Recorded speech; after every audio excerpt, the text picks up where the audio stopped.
On July 22nd occurred the first incident which, though lightly dismissed at the time, takes on a preternatural significance in relation to later events. It was so simple as to be almost negligible, and could not possibly have been noticed under the circumstances, for it must be recalled that since I was in a building practically fresh and new except for the walls, and surrounded by a well-balanced staff of servitors, apprehension would have been absurd despite the locality. What I afterward remembered is merely this, that my old black cat, whose moods I know so well, was undoubtedly alert and anxious to an extent wholly out of keeping with his natural character. He roved from room to room, restless and disturbed, and sniffed constantly about the walls, which formed part of the old Gothic structure. I realize how trite this sounds, like the inevitable dog in the ghost story, which always growls before his master sees the sheeted figure. Yet I cannot consistently suppress it. The following day, a servant complained of restlessness among all the cats in the house. He came to me in my study, a lofty west room on the second story, with groined arches, black oak paneling, and a triple Gothic window overlooking the limestone cliff and desolate valley. And even as he spoke, I saw the jetty form of N-Man creeping along the west wall and scratching at the new panels which overlaid the ancient stone. I told the man that there must be some singular odor or emanation from the old stonework, imperceptible to human senses but affecting the delicate organs of cats, even through the new woodwork. This I truly believed, and when the fellow suggested the presence of mice or rats, I mentioned that there had been no rats there for 300 years, that even the field mice of the surrounding country could hardly be found in these high walls, where they'd never been known to stray. That afternoon, I called on Captain Norris, and he assured me that it would be quite incredible for field mice to infest the Priory in such a sudden and unprecedented fashion. That night, dispensing as usual with a valet, I retired in the West Tower chamber, which I had chosen as my own, reached from the study by a stone staircase and short gallery, the former partly ancient, the latter entirely restored. This room was circular, very high, and without wainscoting, being hung with arras which I had myself chosen in London. Seeing that N-Man was with me, I shut the heavy Gothic door and retired by the light of the electric bulbs which so cleverly counterfeited candles. Finally, switching off the light and sinking on the carved and canopied four-poster, with the venerable cat in his accustomed place across my feet, I did not draw the curtains, but gazed out at the narrow north window which I faced. There was a suspicion of aurora in the sky, and the delicate traceries of the window were pleasantly silhouetted.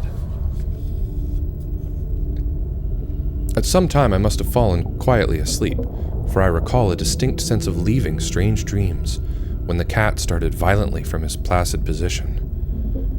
I saw him in the faint auroral glow, head strained forward, 4 feet on my ankles, and hind feet stretched behind. He was looking intensely at a point on the wall, somewhat west of the window. A point which, to my eye, had nothing to mark it, but toward which all my attention was now directed. And as I watched, I knew that N-Man was not vainly excited. Whether the arras actually moved, I cannot say. I think it did, very slightly. But what I can swear to is that behind it, I heard a low, distinct scurrying, as of rats or mice. In a moment, the cat had jumped bodily on the screening tapestry, bringing the affected section to the floor with his weight, and exposing a damp, ancient wall of stone, patched here and there by the restorers, and devoid of any trace of rodent prowlers. N-Man raced up and down the floor by this part of the wall, clawing the fallen arras and seemingly trying at times to insert a paw between the wall and the oaken floor. He found nothing, and after a time returned wearily to his place across my feet. I had not moved, but I did not sleep again that night. In the morning I questioned all the servants and found that none of them had noticed anything unusual, save that the cook remembered the actions of a cat which had rested on her windowsill. This cat had howled at some unknown hour of the night, awaking the cook in time for her to see him dart purposefully out of the open door down the stairs. I drowsed away the noontime, and in the afternoon called again on Captain Norris, who became exceedingly interested in what I told him. The odd incidents, so slight yet so curious, appealed to his sense of the picturesque, and elicited from him a number of reminiscences of local ghostly lore. We were genuinely perplexed at the presence of rats, and Norris lent me some traps in Paris green, which I had the servants place in strategic localities when I returned. I retired early, being very sleepy, but was harassed by dreams of the most horrible sort. I seemed to be looking down from an immense height upon a twilit grotto, knee-deep with filth, where a white-bearded Damon swineherd drove about with his staff, a flock of fungus, flabby beasts whose appearance filled me with unutterable loathing. Then, as the swineherd paused and nodded over his task, a mighty swarm of rats rained down on the stinking abyss and fell to devouring beasts in Manor Lake. From this terrific vision, I was abruptly awakened by the motions of N-Man, who had been sleeping as usual across my feet. This time I did not have to question the source of his snarls and hisses, and of the fear which made him sink his claws into my ankle. Unconscious of their effort, for on every side of the chamber the walls were alive with nauseous sound, the verminous slithering of ravenous, gigantic rats. There was now no Aurora to shew the state of the Aras, the fallen section of which had been replaced. But I was not too frightened to switch on the light. As the bulbs leapt into radiance, I saw a hideous shaking all over the tapestry, causing the somewhat peculiar designs to execute a singular dance of death. This motion disappeared almost at once, and the sound with it. Springing out of bed, I poked at the Aras with the long handle of a warming pan that rested near, and lifted one section to see what lay beneath.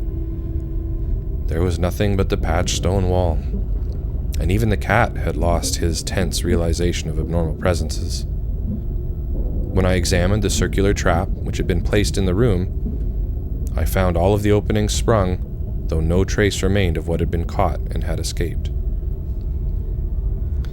Further sleep was out of the question, so, lighting a candle, I opened the door and went out in the gallery toward the stairs to my study. N-Man followed at my heels. Before we'd reached the stone steps, however, the cat darted ahead of me and vanished down the ancient flight. As I descended the stairs myself, I became suddenly aware of sounds in the great room below. Sounds of a nature which could not be mistaken. The oak-paneled walls were alive with rats, scampering and milling, whilst N-Man was racing about with the fury of a baffled hunter. Reaching the bottom, I switched on the light, which did not this time cause the noise to subside. The rats continued their riot, stampeding with such force and distinctness that I could finally assign to their motions a definite direction. These creatures, in numbers apparently inexhaustible, were engaged in one stupendous migration, from inconceivable heights to some depth conceivably or inconceivably below. I now heard steps in the corridor, and in another moment 2 servants pushed open the massive door. They were searching the house for some unknown source of disturbance which had thrown all the cats into a snarling panic, and caused them to plunge perceptibly down several flights of stairs and squat, yowling, before the closed doors to the subcellar. I asked them if they had heard the rats, but they replied in the negative, and when I turned to call their attention to the sounds in the panels, I realized that the noise had ceased. With the 2 men, I went down to the door of the subcellar and found the cats already dispersed. Later, I resolved to explore the crypt below, but for the present, I merely made a round of the traps. All were sprung, yet all were tenantless.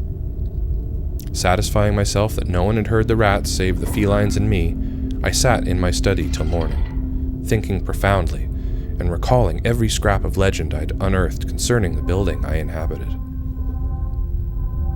I slept some in the forenoon, leaning back in the one comfortable library chair which my medieval plan of furnishing could not banish.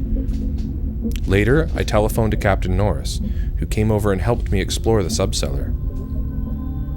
Absolutely nothing untoward was found, although we could not repress a thrill at the knowledge that this vault was built by Roman hands. Every low arch and massive pillar was Roman. Not the debased Romanesque of the bungling Saxons, but the severe and harmonious classicism of the age of the Caesars. Indeed, the walls abounded with inscriptions familiar to the antiquarians who had repeatedly explored the place. Things like Pigate, Prop, Temp, Dona, and El Prake, Vis, Pontifi, Aetus. The reference to Aetus made me shiver, for I had read Catullus and knew something of the hideous rites of the Eastern god, whose worship was so mixed with that of Sibyl. Norris and I, by the light of lanterns, tried to interpret the odd and nearly effaced designs on certain irregularly rectangular blocks of stone generally held to be altars, but could make nothing of them. We remembered that one pattern, a sort of rayed sun, was held by students to imply a non-Roman origin, suggesting that these altars had merely been adopted by the Roman priests from some older and perhaps aboriginal temple on the same site. On one of these blocks were some brown stains which made me wonder. The largest, in the center of the room, had certain features on the upper surface which indicated its connection with fire, probably burned offerings. Such were the sights in that crypt before whose door the cats had howled, and where Norris and I now determined to pass the night. Couches were brought down by the servants, who were told not to mind any nocturnal actions of the cats, and N-Man was admitted as much for help as for companionship. We decided to keep the great oak door, a modern replica with slits for ventilation, tightly closed. And, with this attended to, we retired with lanterns still burning to await whatever might occur. The vault was very deep in the foundations of the priory, and undoubtedly far down on the face of the beetling limestone cliff overlooking the waste valley. That it had been the goal of the scuffling and unexplainable rats, I could not doubt, though why I could not tell. As we lay there expectantly, I found my vigil occasionally mixed with half-formed dreams from which the uneasy motions of the cats across my feet would rouse me. These dreams were not wholesome, but horribly like the one I had had the night before. I saw again the twilit grotto and the swineherd, with his unmentionable fungus beasts wallowing in filth. And as I looked at these things, they seemed nearer and more distinct. So distinct that I could almost observe their features. Then I did observe the flabby features of one of them, and awaked with such a scream that N-Man started up, whilst Captain Norris, who had not slept, laughed considerably. Norris might have laughed more, or perhaps less, had he known what it was that made me scream. But I did not remember myself until later. Ultimate horror often paralyzes memory in a merciful way. Norris waked me when the phenomenon began. Out of the same frightful dream I was called by his gentle shaking and his urging to listen to the cats. Indeed, there was much to listen to. For beyond the closed door, at the head of the stone steps, was a veritable nightmare of feline yelling and clawing, whilst N-Man, unmindfully of his kindred outside, was running excitedly around the bare stone walls, in which I heard the same babble of scurrying rats that had troubled me the night before. An acute terror now rose within me, for here were anomalies which nothing normal could well explain. These rats, if not the creatures of a madness which I shared with the cats alone, must be burrowing and sliding in Roman walls I had thought to be of solid limestone blocks. Unless perhaps the action of water through more than 17 centuries had eaten winding tunnels which rodent bodies had worn clear and ample. But even so, the spectral horror was no less, for if these were living vermin, why did not Norris hear their disgusting commotion? Why did he urge me to watch N-Man and listen to the cats outside? And why did he guess wildly and vaguely at what could have aroused them? By the time I'd managed to tell him, as rationally as I could, what I thought I was hearing, my ears gave me the last fading impression of the scurrying, which had retreated still downward, far underneath this deepest of subcellars, till it seemed as if the whole cliff below were riddled with questing rats. Norris was not as skeptical as I had anticipated, but instead seemed profoundly moved.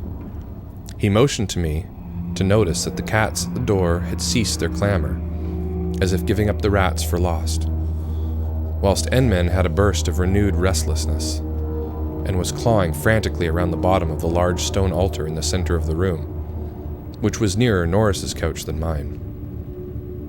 My fear of the unknown was at this point very great. Something astounding had occurred, and I saw that Captain Norris, a younger, stouter, and presumably more naturally materialistic man, was affected fully as much as myself. Perhaps because of his lifelong and intimate familiarity with local legend. We could for the moment do nothing but watch the old black cat as he pawed with decreasing fervor at the base of the altar, occasionally looking up and mewing to me in that persuasive manner which he used when he wished me to perform some favor for him. Norris now took a lantern close to the altar and examined the place where Enman was pawing, silently kneeling and scraping away the lichens of centuries which joined the massive pre-Roman block to the tessellated floor.